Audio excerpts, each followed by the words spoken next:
कि इसको 10-1 साल का वक्त हमें देना चाहिए। तो सर ये फरमाइए कि जब सारी तैयार हो गई सारी जहाज़ों की एक पूरी मतलब कह सकते हैं प्लॉट, तो फिर वो पाकिस्तान ट्रांसफ़र की या पाकिस्तान ने यहाँ आकर डेवलप किए जहाज़ों को? कुछ वहाँ से भी जहाज़ लेके आए? नहीं, शुरू वाले जहाज़ तो लाजमी चीज़ है, वहीं से लेके आए। अब हमने साथ साथ अपनी फैसिलिटीज़ तैयार करनी शुरू कर दी। कामरा को एक्सपेंड किया गया, जैसे मैंने कहा कि कामरा तो एक ओवरऑल फैक्ट्री था, ठीक, अब इसको डिज़ाइन एंड डेवलपमेंट में हमने लाना था, तो ये एक बहुत बड़ा जंप था कामरा। वहाँ से इंजीनियर्स को यहाँ लेके आए? हमारे अपने इंजीनियर्स ट्रांसफ़र ऑफ टेक्नोलॉजी की वजह से तैयार थे कि हम अपना सेटअप खुद करेंगे। ठीक है, लिहाजा यहाँ का इंफ्रास्ट्रक्चर और सारा सेटअप हमने अपने हाथ से किया। हमारे इंजीनियर्स अब ट्रेन हो गए, एयरक्राफ्ट डिज़ाइन एंड मैन्युफैक्चरिंग की मैं बात कर रहा हूँ। ये अब इंजीनियर सिर्फ ओवरऑल वाले नहीं थे, इनकी चाइना में जब हम अपनी चाइना आते जाते थे तो ये इंजीनियर्स भी मैं इनको वॉच करता था कि आपकी प्रोग्रेस कैसी जा रही है ट्रांसफ़र ऑफ टेक्नोलॉजी में। तो ये भी पहला जो फेज़ था उसमें हमें काफ़ी धचका लगा, क्योंकि वो जिस लेवल पे बातचीत करते थे हमारे इंजीनियर समझ नहीं पाते थे। वो डिज़ाइन डेवलपमेंट की बात करते थे, हमारा जो भी तजर्बा था वो ओवरऑलिंग का था। तो ये भी दो मुख्तलिफ जगह हैं, तो उनको भी बड़ा मेहनत कराई गई, उनके वल्वले बुलंद किए गए, उनके जज्बात बुलंद किए गए, उनका जो मोरल जिसको आप कहते हैं उसको रेस किया गया, ताकि ये कहीं बीच में रुक ना जाए, ये कहीं इसको छोड़ ना दें। एक वक्त ऐसा आया था जब हमारे इंजीनियर्स ने कहना शुरू कर दिया कि सर ये हमारे बस का रोग नहीं है। फिर वहाँ पे उनकी यूनिवर्सिटी में ट्रेनिंग करवाई कि जहाँ जो एकेडमिक नॉलेज है उनका इम्प्रूव किया जाए, ताकि जो हमारे चाइनीज़ काउंटर पार्ट्स हैं वो फैक्ट्री में जो बातचीत कर रहे हैं वो एक ज़ुबान तो कम अज़ कम हो। तो वो भी एक बड़ा जो है ऐसा मरहला था कि जिसके तहत हम बड़े ही उसके अंदर मुश्किलात में से गुज़रे, मगर हम गुज़रे क्योंकि काम तो करना था। और मुझे नज़र आता था कि काम ये भी उतना ही ज़रूरी है जितना उसको बनाने का ज़रूरी था। हमें ट्रांसफ़र ऑफ टेक्नोलॉजी करनी है, ख़ुद साख्तगी की तरफ जाना है, ये एम है, ये हमारा मकसद है। पाकिस्तान को ये सारी चीज़ें मिलनी चाहिए। तो उसके तहत फिर इन इंजीनियर्स को अलहदा मोरल बूस्टिंग करनी, वो भी एक बहुत मुश्किल मरहला था, वो भी हम करते रहते थे साथ साथ। और मैं ज़ाती तौर पे उनको अलहदा बिठा के उनसे बातचीत करता था, उनकी मुश्किलात सुनता था। फिर चीनी जो है उनको बताता था कि इनकी ये मुश्किलात हैं, इसके लिए हमें क्या करना चाहिए। फिर हमें यूनिवर्सिटीज़ तक में जाना पड़ा उनके कि इनका जो एकेडमिक नॉलेज है उसको इम्प्रूव किया जाए, वो भी किया। तो आहिस्ता आहिस्ता इन सब ने अपनी ज़िम्मेदारियाँ संभाली और आज माशाल्लाह वो लोग हैं ज़्यादातर 5th जनरेशन जहाज़ में जा चुके हैं, क्योंकि अब उनकी बातचीत, उनका सोच का अंदाज़, JF-17 का कॉन्फिडेंस, तो वो तो अब कुछ भी करने को फ्रेम ऑफ रेफरेंस भी JF-17 फ्रेम है, वो तो फ्रेम है, वो तो एक रेफरेंस है।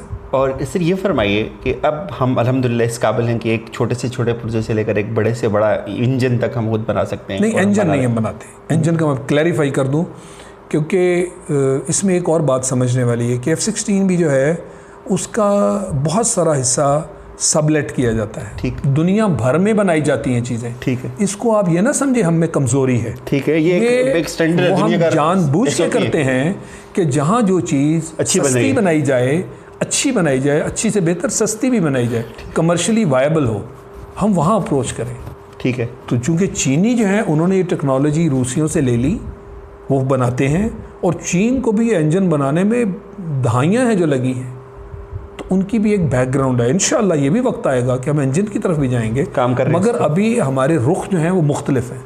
ठीक, तो इसमें हम वक्त लगाने की बजाय हम उस तरफ चल रहे हैं कि जिसके तहत हम अब 5th जनरेशन की तरफ भी जाएं। JF-17 भी सिक्योर हो गया, चीन में टेक्नोलॉजी भी आ गई, हमें हर चीज़ वहाँ से रेडली अवेलेबल है। तो इसलिए मैं ये समझता हूँ कि इसमें कोई कमी नहीं रही है हमारे अंदर, और जब हम बेहतर समझेंगे टेक्नोलॉजिकली हम इस तरफ भी चल पड़ेंगे। उसमें फाइनेंशियल कंडीशंस भी चाहिए, उसका सेटअप बहुत जो है वो एक्सपेंसिव है, तो हम पैसे कहीं और जगह क्यों ना इस्तेमाल करें। एक चीज़ तो आ गई, अब हम पैसा नई सिमत में जाने के लिए क्यों ना इस्तेमाल करें। जो हमारी मईशत का हाल है वो भी आपको पता है। इन सारी लिमिटेशंस के अंदर रहते हुए ये जो 5th जनरेशन की तरफ हम चल पड़े, ये बहुत मैं समझता हूँ कि बहादुरी की बात है जो कदम हमने उठाया है। मगर चूँकि कॉन्फिडेंस है, हम इंशाल्लाह एयरफोर्स को वहाँ लेके जाना चाहते हैं, क्योंकि अब आइंदा ज़िंदगी में एयर पावर ही मुल्क की स्ट्रेंथ है। डिसाइसिव एयर पावर डिसाइसिव है, फैसला कुन ये सूरत इख्तियार कर चुकी है। तो पाकिस्तान की जो फैसला कुन जंग है, अगर करनी ही एयर पावर ने है तो फिर एयर पावर को टॉप पे क्यों ना लेके जाएं।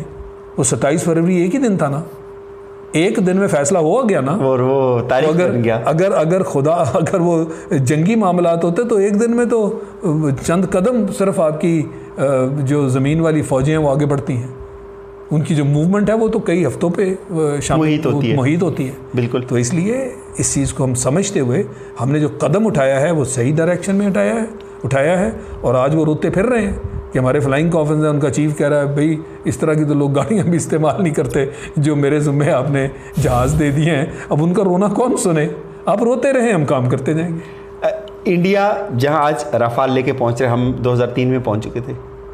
नहीं, अभी तो रफाल एक क्वालिफाइड जहाज़ है, इसमें कोई शक नहीं, मगर जब जहाज़ आप इंडक्ट भी करते हैं तो सालों पे इसकी ट्रेनिंग आपके पायलट्स की जो होती है वो सालों के अरसे में होती है।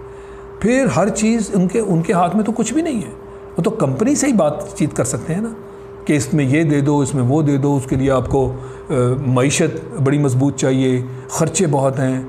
यानी एक आम जहाज़ भी अगर आप ले लें तो 100 मिलियन से भी ज़्यादा एक जहाज़ है सिर्फ, तो कितना उनको पैसा चाहिए, और फ्लीट इतना बड़ा जो है उनका, उसकी रिप्लेसमेंट और उसको आगे जब तक वो रिप्लेस, फिर अगले जहाज़, फिर अगले, तो हम तो इन सारी चीज़ों से आज़ाद हो गए।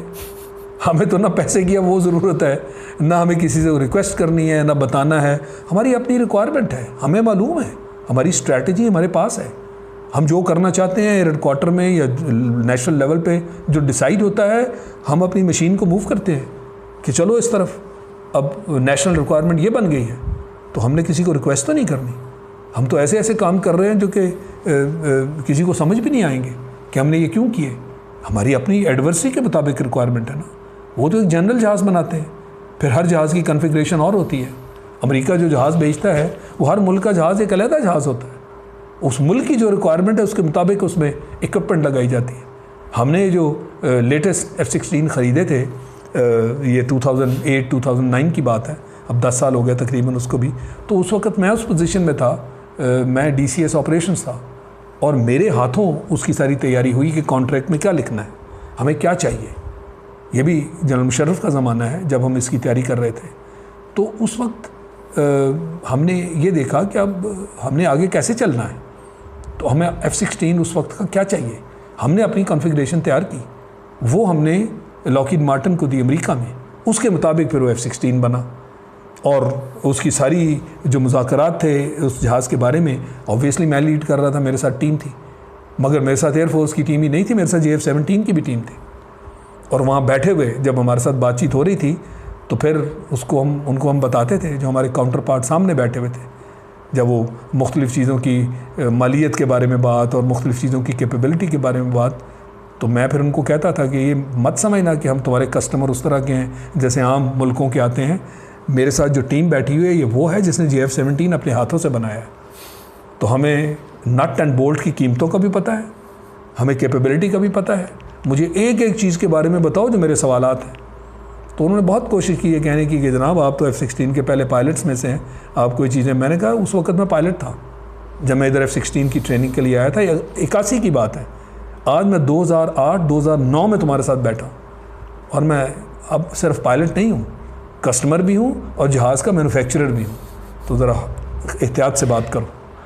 ये हमारी उनसे बातचीत उस वक्त हुई थी। तो आपने कब उड़ाया फिर JF-17? नहीं, मैंने तो नहीं उड़ाया, इसलिए देखें वो बात ये है ना कि मैं जिस स्टेज पे मैं था वो तो डेस्क पे, मैं चेयर पे आ चुका था ना, तो ये तो यंग लोगों का काम है इन चीज़ों को करना, उड़ाना, मगर मैं हर चीज़ में साथ साथ शामिल हूँ और मुझे सारा पता है कि इसका उड़ना, इसकी वीडियोज़, इसकी चीज़ें। अब JF-17 का डुअल मॉडल बन गया है। हाँ, इस पे हम बात करते हैं। हाँ, वो डुअल मॉडल का मतलब ये होता है 2 सीट जिसमें ट्रेनिंग दी जाती है। अब ये एक बड़ा लंबा इसका भी पीरियड होता है क्योंकि 2 सीट का सारा स्ट्रक्चर चेंज करना पड़ता है, उसकी सारी चीज़ें, उसके अंदर इक्विपमेंट, क्योंकि एक सीट को आपने बाकायदा कॉकपिट को जगह देनी है, तो ये एक बहुत बड़ा साइंटिफिक मरहला है। हमने जानबूझ के इसको छोड़ दिया था, हमने एक रिस्क भी ली थी कि सिंगल सीट ही पे हम अपने पायलट्स को ट्रेन करेंगे, मगर आज के ज़माने में उसके सिमुलेटर्स बन गए हैं, तो उन सिमुलेटर्स पे लोगों को फ्लाइंग करवा के उनको इस काबिल करना कि पहले ही दिन वो सिंगल सीट जहाज़ है उसको ले जाएं, उस काबिल किया। अब ज़माना टेक्नोलॉजी की वजह से बहुत बदल गया, तो जहाँ तक जहाज़ का सिमुलेटर है वो तो मैं भी कई मरतबा फ्लाई कर चुका हूँ, वो तो इशू नहीं है, पर हवा में जाके फ्लाई करना, अब ये जो 2 सीटर बना है इस पे मेरी नज़रें हैं और वो पाकिस्तान में फ़्लाई करने लगा है। इंशाअल्लाह जल्द ही वो जब तैयार होगा तो अल्लाह मुझे सेहत दे, तंदुरुस्ती दे, तो मैं उसमें बैठ के JF-17 को तब उस पर राइड भी लूँगा, उसको फ़्लाई भी करूँगा और इंशाअल्लाह जो बच्चा उस वक्त तैयार किया था उसकी परफॉर्मेंस मैं ख़ुद अपने हाथों से देखूँगा। ज़बरदस्त। तो अब जब हम ब्लॉक 3 में दाखिल हो चुके हैं तो हमें किसी दूसरी तरफ देखने की ज़रूरत नहीं है, हमें किसी की मदद बिल्कुल ज़रूरत नहीं है। ब्लॉक 3 हमारे अपने हाथ से हर चीज़ हो रही है। मैंने आपको सारा स्ट्रक्चर बता दिया कि वेपन्स तक हम खुद तैयार कर रहे हैं, उसके अंदर इम्प्रूवमेंट कर रहे हैं। एयर वेपन कॉम्प्लेक्स की मैं बात कर रहा हूँ, ड्रोन्स में हम वेपनाइज़ करने लगे हैं अपने ड्रोन को, यानी इस हद तक कैपेबिलिटी। और इन सारी चीज़ों को इकट्ठा करके एक इंस्टीट्यूशन है जो बना रही है, दूसरी इंस्टीट्यूशन उसको इंटीग्रेट कर रही है, यानी सिस्टम के साथ मिला के उसमें जो परफॉर्मेंस चाहिए वो कैमरा में हो रही है। रिग और वो सिमुलेटर्स हमारे पास मौजूद हैं, लोग मौजूद हैं। अब तो हमारे कहीं हाथ नहीं बंधे हुए। अल्लाह का बड़ा एहसान है कि उसने हमें इस काबिल कर दिया कि हमें किसी की अब मोहताजी नहीं है। तो इसलिए आज जब मैं बात सुनता हूँ तो मुझे ख़ुद वो जो इतना बड़ा गैप है उसको कवर करने में डिस्कशन करनी पड़ती है कि ये सारे जो मरहले हैं इनमें चलते हुए हम कैसे आगे गए।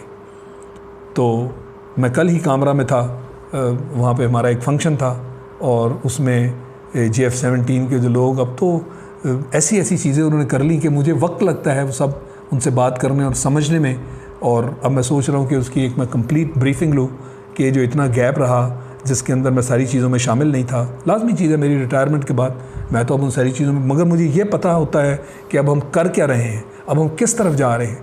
तो बैकग्राउंड सारी जो है उसमें आइडिया सब है, मगर मैं अपने आप को अपग्रेड करने के लिए उसकी एक कॉम्प्रिहेंसिव ब्रीफिंग इंशाल्लाह लेने लगा हूँ, ताकि मुझे हर चीज़ का पता हो कि हम क्या सफ़र तय करते करते हम जो आज का स्टेट है वहाँ तक पहुँचे, ब्लॉक 3 का जो स्टेट है।